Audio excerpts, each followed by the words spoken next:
Hukum Ketenagakerjaan Modul 2 Kegiatan Belajar 3. Kedudukan Serikat Pekerja. 1. Itu ada 3 poin. Berapa poin? Ada 8 9 ada 9 poin. 1. Pengertian umum serikat pekerja atau serikat buruh.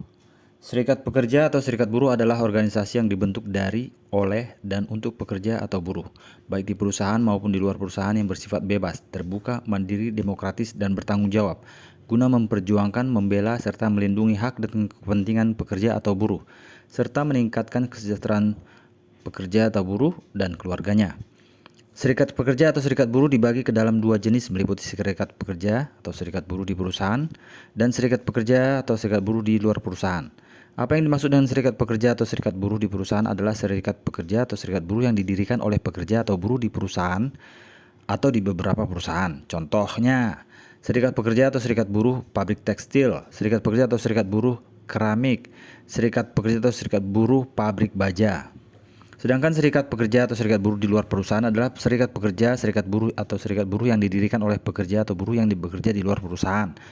Misalnya, serikat buruh angkutan kota atau pembantu rumah tangga dan sebagainya. Sebagai organisasi, serikat pekerja atau serikat buruh bersifat bebas, terbuka, mandiri, demokratis, dan bertanggung jawab. Bebas artinya serikat pekerja atau buruh dalam melaksanakan kewajiban maupun pembelaan hak-haknya tidak di bawah pengaruh atau tekanan dari pihak lain. Terbuka berarti dalam menerima anggota dan atau memperjuangkan kepentingan pekerja atau buruh, tidak membedakan kepentingan politik, agama, suku bangsa, dan jenis kelamin.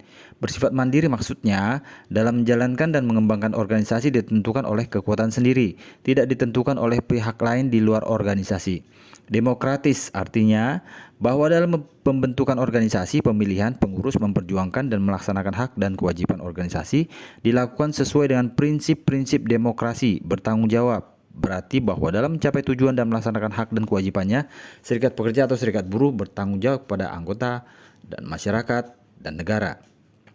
2. Serikat pekerja atau serikat buruh dalam Undang-Undang Nomor 21 Tahun 2000. Undang-Undang Nomor 21 Tahun 2000 menggunakan istilah serikat pekerja atau serikat buruh, bukan serikat pekerja saja atau serikat buruh saja. Kedua istilah tersebut sebenarnya sama dan tidak ada perbedaan. Penggunaan kedua istilah tersebut dilakukan untuk mengadopsi keinginan dari berbagai organisasi pekerja atau buruh yang menggunakan kedua istilah alternatif tersebut untuk menyebut nama organisasinya masing-masing. Undang-Undang Nomor 21 Tahun 2000 menganut multi-union system atau multi-union system, yaitu memberikan kebebasan kepada pekerja atau buruh untuk membentuk serikat pekerja atau serikat buruh. Setiap 10 orang pekerja atau buruh menurut undang-undang, setiap 10 orang pekerja atau buruh menurut undang-undang disebut telah dapat membentuk suatu serikat pekerja atau serikat buruh. Ketentuan ini memungkinkan dalam satu perusahaan bisa berdiri beberapa serikat pekerja atau serikat buruh. Diundangkannya Undang-Undang Nomor 21 Tahun 2000 merupakan konsekuensi dari ratifikasi Konvensi ILO, International Labour Organization, Nomor 98 tentang dasar-dasar hak untuk berorganisasi dan berunding, atau Convention Concerning the Application of the Principles of the Right to Organize and to Bargain Collectively, yang disahkan dengan Undang-Undang Nomor 18 Tahun 1956, Nomor 18 Tahun 1956 pada tanggal 29 Agustus 1956, dan Konvensi ILO Nomor 87 tentang kebebasan berserikat dan perlindungan hak untuk organisasi. Materi kedua konvensi ILO tersebut menjiwai seluruh Undang-Undang Nomor 21 Tahun 2000 tentang serikat pekerja atau serikat buruh. Kebebasan berorganisasi bagi pekerja atau buruh yang dianut undang-undang ini sepenuhnya mengacu pada kebebasan berserikat yang dianut oleh Konvensi ILO tersebut, yang berarti seorang pekerja dapat bergabung dengan serikat pekerja atau serikat buruh mana saja yang disukai. Pekerja atau buruh di perusahaan A tidak wajib untuk menjadi anggota serikat pekerja atau serikat buruh pada perusahaan A tersebut. Ia boleh bergabung dengan serikat pekerja atau serikat buruh di perusahaan B sepanjang ADART serikat pekerja atau serikat buruh di perusahaan B tersebut membolehkan hal itu. Hal ini sejalan dengan ketentuan pasal 28 Undang-Undang Dasar 1945 yang menyatakan kebebasan berserikat dan berkumpul, mengeluarkan pikiran dengan lisan dan tulisan, dan sebagainya ditetapkan dengan undang-undang dan ketentuan amandemen kedua Undang-Undang 1945 10A tentang hak asasi manusia pada pasal 28E ayat 3 yang menjamin hak setiap orang atas kebebasan berserikat, berkumpul, dan mengeluarkan pendapat. 3. Tujuan pendirian serikat pekerja atau serikat buruh. Tujuan didirikannya serikat pekerja atau serikat buruh adalah untuk memberikan perlindungan, pembelaan hak dan kepentingan, serta meningkatkan kesejahteraan yang layak bagi pekerja dan keluarganya. Guna untuk mencapai tujuan, serikat pekerja atau serikat buruh mempunyai fungsi sebagai A. Pihak dalam pembuatan perjanjian bersama dan penyelesaian perselisihan hubungan industrial. B. Wakil pekerja atau buruh dalam lembaga kerjasama di bidang ketenagakerjaan sesuai dengan tingkatnya. C. Sarana menciptakan hubungan industrial yang harmonis, dinamis, dan keadilan sesuai dengan peraturan perundang-undangan yang berlaku. D. Sarana penyalur aspirasi dalam memperjuangkan hak dan kepentingan anggotanya. E. Perencana, pelaksana, dan bertanggung jawab pengogokan pekerja atau buruh sesuai dengan peraturan perundangan yang berlaku. F. Wakil pekerja atau buruh dalam memperjuangkan kepemilikan saham perusahaan. 4. Prosedur pendirian serikat pekerja buruh. Serikat pekerja atau serikat buruh dapat dibentuk oleh sekurang-kurangnya 10 pekerja atau buruh. Pembentukan serikat pekerja atau serikat buruh adalah hak atas kehendak bebas dari pekerja atau buruh tanpa tekanan dan campur tangan pengusaha, pemerintah, partai politik, atau pihak manapun. Setiap serikat pekerja atau serikat buruh yang dibentuk harus memiliki anggaran dasar dan anggaran rumah tangga yang sekurang-kurangnya memuat A. Nama dan lambang. B. Dasar asas dan tujuan. C. Tanggal pendirian. D. Tempat kedudukan. E. Keanggotaan dan kepengurusan. F. Sumber dan pertanggungjawaban keuangan. G. Ketentuan perubahan anggaran dasar dan atau anggaran rumah tangga. Serikat pekerja atau serikat buruh dapat dibentuk berdasarkan kesamaan sektor usaha, jenis usaha, atau lokasi tempat kerja dan dapat berafiliasi dengan serikat pekerja atau serikat buruh internasional dan atau organisasi internasional lainnya sepanjang tidak bertentangan dengan ketentuan peraturan perundangan yang berlaku. Undang-Undang Nomor 21 Tahun 2000 memberi jaminan kepada pekerja atau buruh untuk berorganisasi membentuk serikat pekerja atau serikat buruh. Siapapun dilarang menghalang-halangi atau memaksa pekerja atau buruh untuk membentuk atau tidak membentuk, menjadi pengurus atau tidak menjadi pengurus, menjadi anggota atau tidak menjadi anggota, dan atau menjalankan atau tidak menjalankan kegiatan serikat pekerja atau serikat buruh dengan cara A. Melakukan pemutusan hubungan kerja, memberhentikan sementara, menurunkan jabatan atau melakukan mutasi. B. Tidak membayar atau mengurangi upah pekerja buruh. C. Melakukan intimidasi dalam melakukan apapun. D. Melakukan kampanye anti pembentukan serikat pekerja atau serikat buruh. Tindakan-tindakan tersebut menurut pasal 43 Undang-Undang Nomor 21 Tahun 2000 dikategorikan sebagai kejahatan yang diancam pidana penjara minimal 1 tahun dan maksimal 5 tahun atau denda paling sedikit 100 juta rupiah dan paling banyak 500 juta rupiah. 5. Keanggotaan serikat pekerja atau buruh. Serikat pekerja atau serikat buruh harus terbentuk untuk menerima anggota tanpa membedakan aliran politik, agama, suku bangsa, dan jenis kelamin. Syarat untuk menjadi anggota serikat pekerja atau serikat buruh biasanya telah ditetapkan dalam anggaran dasar anggaran rumah tangga serikat pekerja atau serikat buruh bersangkutan. Seorang pekerja atau buruh hanya dapat menjadi anggota pada suatu serikat pekerja atau serikat buruh apabila ada pekerjaan yang telah menjadi anggota. Apabila ada pekerja yang ternyata menjadi anggota lebih dari satu serikat pekerja atau serikat buruh, maka yang bersangkutan harus menyatakan secara tertulis untuk memilih salah satu serikat pekerja atau serikat buruh yang diinginkan, atau bahkan sama sekali tidak memilih salah satu di antaranya.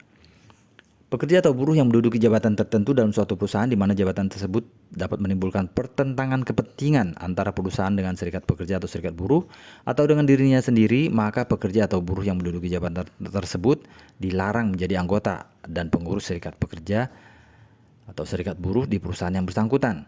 Pekerja atau buruh dimaksud adalah manajer sumber daya manusia, manajer personalia, dan manajer keuangan sebagaimana disepakati dalam perjanjian kerjasama. Apabila pekerja atau buruh tersebut ingin menjadi anggota dari suatu serikat pekerja atau serikat buruh di luar perusahaan, misalnya serikat pekerja, serikat buruh yang beranggotakan manajer personalia dalam suatu lokasi tertentu. Pekerja atau buruh yang ingin berhenti dan atau keluar dari keanggotaan suatu serikat pekerja atau serikat buruh dapat melaksanakan keinginannya tersebut dengan cara memberikan pernyataan secara tertulis. Pekerja atau buruh dapat pula diberhentikan dari suatu serikat pekerja atau serikat buruh sesuai dengan anggaran dasar anggaran rumah tangga. Pekerja atau buruh yang berhenti atau diberhentikan baik sebagai anggota maupun pengurus tetap bertanggung jawab atas kewajiban-kewajiban yang belum dipenuhi terhadap serikat pekerja atau serikat buruh dan terhadap pihak ketiga. 6. Federasi dan konfederasi serikat pekerja atau serikat buruh. Federasi serikat pekerja atau serikat buruh adalah gabungan beberapa serikat pekerja atau serikat buruh. Sementara itu konfederasi serikat pekerja atau serikat buruh adalah gabungan beberapa serikat pekerja atau federasi serikat buruh. Federasi serikat pekerja atau serikat buruh dapat dibentuk oleh sekurang-kurangnya 5 serikat pekerja atau serikat buruh. Sedangkan konfederasi serikat pekerja atau serikat buruh dapat dibentuk oleh sekurang-kurangnya 3 federasi serikat pekerja atau federasi serikat buruh. Semua ketentuan yang berlaku bagi serikat pekerja atau serikat buruh adalah berlaku pula bagi federasi dan konfederasi setiap serikat pekerja atau serikat buruh. Perbedaannya hanya terletak pada keanggotaannya dari masing-masing. Pada serikat pekerja atau serikat buruh anggotanya adalah pekerja atau buruh, sedangkan pada federasi anggotanya adalah serikat pekerja atau serikat buruh, dan pada konfederasi anggotanya adalah federasi serikat pekerja atau federasi serikat buruh. 7. Keuangan dan harta kekayaan serikat pekerja. A. Keuangan serikat pekerja atau serikat buruh bersumber dari berikut ini. Iuran anggota yang besarnya ditetapkan oleh anggaran dasar dan anggaran rumah tangga.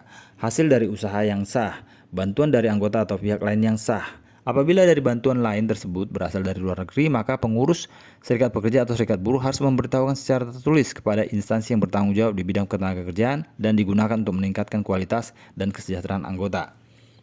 Keuangan dan harta kekayaan serikat pekerja atau serikat buruh harus terpisah dari keuangan dan harta kekayaan pengurus dan anggotanya.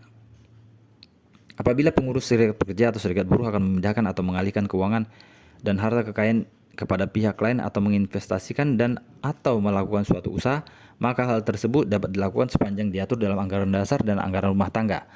Penggunaan dan pengelolaan keuangan dan harta kekayaan serikat pekerja atau serikat buruh harus dibuatkan pembukuan dan pertanggungjawaban kepada anggota dan laporan berkala yang diatur dalam anggaran dasar dan anggaran rumah tangga. 8. Serikat pekerja dan instansi pemerintah.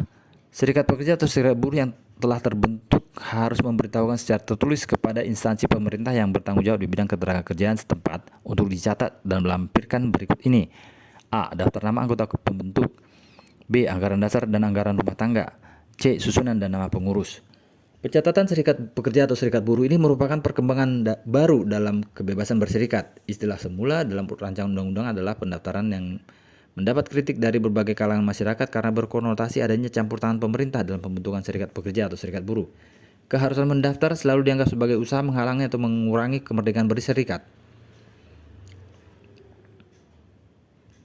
Klausul pendaftaran atau pencatatan atau pemberitahuan sebenarnya tidak perlu dipermasalahkan sepanjang syarat untuk itu dibuat sesederhana mungkin. Apabila kita telaah pasal 15 ayat 2 Undang-Undang Nomor 21 Tahun 2000 yang hanya masyarakat pencatatan dengan melampirkan nama pembentuk dan pendiri, anggaran dasar dan anggaran rumah tangga, serta susunan dan nama pengurus. Jelas bahwa undang-undang ini sangat memudahkan pelaksanaan hak berserikat bagi pekerja atau buruh. Pencatatan bukan merupakan bentuk pengakuan recognition bagi serikat pekerja atau serikat buruh karena keberadaan serikat pekerja atau serikat buruh tentunya diakui sendiri oleh anggotanya sehingga tanpa dicatat pun serikat pekerja atau serikat buruh tetap eksis bagi anggotanya. Pemberitahuan atau pencatatan adalah untuk kepentingan serikat pekerja atau serikat buruh tersebut. Buku pencatatan tersebut harus dapat dilihat setiap saat dan terbuka untuk umum. Setelah memperoleh nomor bukti pencatatan instansi yang berwenang maka pengurus serikat pekerja atau serikat buruh harus memberitahukan secara tertulis keberadaannya kepada mitra kerjanya sesuai dengan tingkatannya. Serikat pekerja atau serikat buruh yang telah mempunyai nomor bukti pencatatan berhak untuk berikut ini. A. Membuat perjanjian kerjasama bersama dengan pengusaha. B. Mewakili pekerja atau buruh dalam menyelesaikan perselisihan hubungan industrial. C. Mewakili pekerja atau buruh dalam lembaga ketenagakerjaan. D. Membentuk lembaga atau melakukan kegiatan yang berkaitan dengan usaha peningkatan kesejahteraan pekerja atau buruh, seperti mendirikan koperasi, yayasan, dan bentuk usaha lain. E. Melakukan kegiatan lain di bidang ketenagakerjaan yang tidak bertentangan dengan peraturan perundangan yang berlaku. Serikat pekerja atau serikat buruh yang telah tercatat merupakan badan hukum di bidang ketenagakerjaan dan dapat mempunyai harta kekayaan sendiri terpisah dari harta pengurus dan anggotanya, serta melakukan kegiatan usaha yang sah. Pemberian kesempatan kepada serikat pekerja atau serikat buruh untuk melakukan kegiatan usaha dengan mendirikan koperasi, yayasan, atau bentuk usaha lain seperti ikut memiliki saham perusahaan dimaksudkan untuk meningkatkan taraf hidup dan kesejahteraan pekerja atau buruh. Tujuan untuk meningkatkan kesejahteraan pekerja atau buruh dapat dilakukan serikat pekerja atau serikat buruh tidak hanya dalam hubungan kerja dengan pengusaha seperti meminta kenaikan upah, tetapi dapat juga dilakukan dengan usaha-usaha lain yang bersifat mandiri. Hak-hak serikat pekerja atau serikat buruh tersebut dapat hilang atau dicabut apabila nomor bukti pencatatan dicabut oleh instansi yang berwenang di bidang ketenagakerjaan sebagai sanksi administrasi jika terbukti berikut ini. A. Jumlah pendiri kurang dari yang ditetapkan. B. Tidak melaporkan adanya bantuan dari luar negeri sebagaimana diharuskan. C. Tidak melaporkan perubahan anggaran dasar dan anggaran rumah tangga dan perubahan pengurus kepada instansi pemerintah yang berwenang dalam jangka waktu 30 hari terhitung sejak terjadinya perubahan tersebut. Sedang kewajiban serikat pekerja atau serikat buruh kepada anggotanya setelah memperoleh nomor bukti pencatatan adalah sebagai berikut. Melindungi dan membela hak dari pelanggaran hak-hak dan memperjuangkan kepentingannya. B. Memperjuangkan peningkatan kesejahteraan anggota dan keluarganya. C. Mempertanggungjawabkan kegiatan organisasi kepada anggotanya sesuai dengan anggaran dasar dan anggaran rumah tangga. Agar dapat mengajukan roda organisasi dengan baik sesuai dengan fungsi dan tujuan, maka pengusaha harus memberikan kesempatan kepada pengurus atau anggota serikat pekerja atau serikat buruh untuk menjalankan organisasi dalam jam kerja.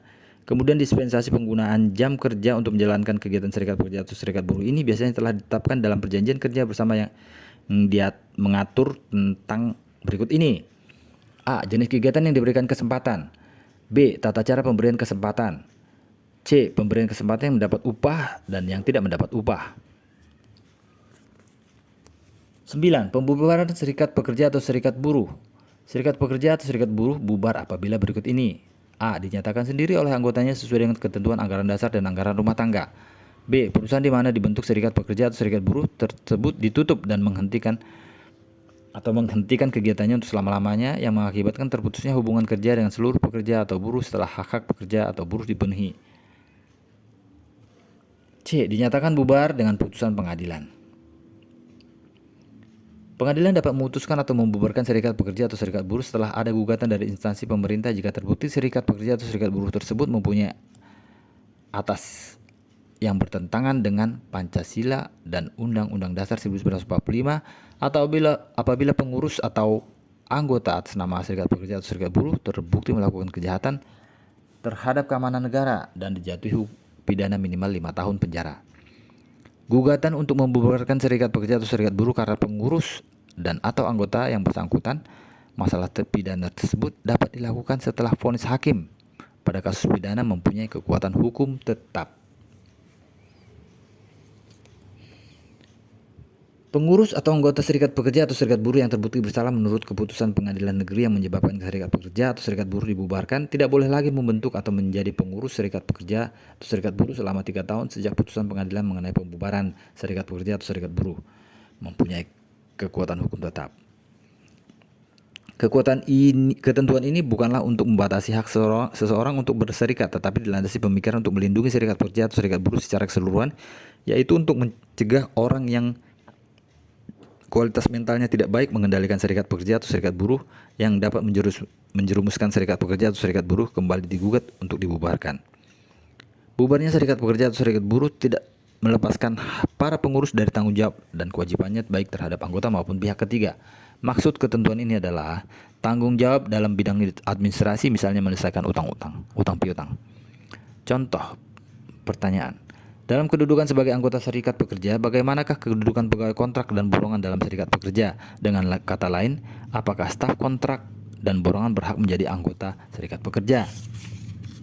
Jawaban. Pasal 5 ayat 1 Undang-Undang Nomor 21 Tahun 2000 tentang Serikat Pekerja atau Serikat Buruh, Undang-Undang Serikat Pekerja atau Buruh, dan Pasal 104 ayat 1 Undang-Undang Nomor 13 Tahun 2003 tentang Ketenagakerjaan, Undang-Undang Ketenagakerjaan menyatakan bahwa setiap pekerja atau buruh berhak membentuk dan menjadi anggota serikat pekerja atau buruh. Baik bunyi maupun penjelasan atas kedua pasal tersebut termasuk juga peraturan perundang-undangan lainnya tidak memperinci secara lebih jelas apakah yang dimaksud pekerja atau buruh yang menjadi anggota serikat pekerja tersebut hanyalah pekerja buruh tetap saja atau termasuk juga pekerja atau buruh kontrak dan borongan. Namun demikian kiranya dapat ditafsirkan bahwa yang dimaksud dengan pekerja atau buruh dalam bunyi kedua pasal tersebut tidak hanya untuk pekerja atau buruh tetap saja, tetapi juga termasuk pekerja kontrak dan borongan. Hal tersebut karena baik pekerja atau buruh kontrak dan borongan juga termasuk dalam pengertian pekerja sebagaimana yang dimaksud oleh Undang-Undang Serikat Pekerja atau Buruh dan Undang-Undang Ketenagakerjaan, di mana dinyatakan bahwa yang dimaksud dengan pekerja atau buruh adalah setiap orang bekerja dengan menerima upah atau imbalan dalam bentuk lain. Rangkuman. Sesuai pasal 5 Undang-Undang Nomor 21 Tahun 2000, sebuah serikat buruh atau serikat pekerja dapat dibentuk oleh minimal 10 orang karyawan di suatu perusahaan. Dalam undang-undang yang sama disebutkan bahwa pembentukan serikat pekerja ini tidak diperbolehkan adanya campur tangan dari perusahaan, pemerintah, partai politik, atau pihak manapun juga. Serikat pekerja atau serikat buruh, federasi, dan konfederasi yang telah dibentuk harus memberitahukan keberadaannya kepada instansi pemerintah setempat yang menangani urusan perburuhan. Dalam surat pemberitahuan harus dilampirkan daftar nama anggota, pendiri, dan pengurusnya serta saliran peraturan organisasi. Badan pemerintah setempat harus mencatat serikat yang telah memenuhi persyaratan memberikan nomor pendaftarannya kepadanya dalam kurun waktu 21 hari kerja setelah tanggal pemberitahuan. Apabila sebuah serikat belum memenuhi persyaratan yang diminta, maka alasan penundaan pendaftaran dan pemberian nomor pendaftaran kepadanya harus diserahkan oleh badan pemerintah setempat dalam tenggang waktu 14 hari setelah tanggal penerimaan surat pemberitahuan. Serikat harus memberitahukan instansi pemerintah di atas bila terjadi perubahan dalam peraturan organisasinya. Instansi pemerintah tersebut nantinya harus menjamin bahwa buku pendaftaran serikat terbuka untuk diperiksa dan dapat diakses masyarakat luas. Serikat yang telah memiliki nomor pendaftaran wajib menyerahkan pemberitahuan tertulis tentang keberadaan mereka kepada pengusaha atau perusahaan yang terkait. Selengkapnya mengenai prosedur pendaftaran serikat buruh atau serikat pekerja diatur oleh Keputusan Menteri Nomor 16/Men/2001 tentang prosedur pendaftaran resmi serikat pekerja atau serikat buruh. Serikat pekerja atau serikat buruh, federasi dan konfederasi serikat pekerja atau serikat buruh yang telah mempunyai nomor bukti pencatatan berhak 1. Membuat perjanjian kerja bersama dengan pengusaha. 2. Mewakili pekerja atau buruh dalam menyelesaikan perselisihan industrial. 3. Mewakili pekerja atau buruh dalam lembaga ketenagakerjaan. 4. Membentuk lembaga atau melakukan kegiatan berkaitan dengan usaha peningkatan kesejahteraan untuk pekerja atau buruh. 5. Melakukan kegiatan lainnya di bidang ketenagakerjaan yang tidak bertentangan dengan perundang-undangan yang berlaku. Sekian.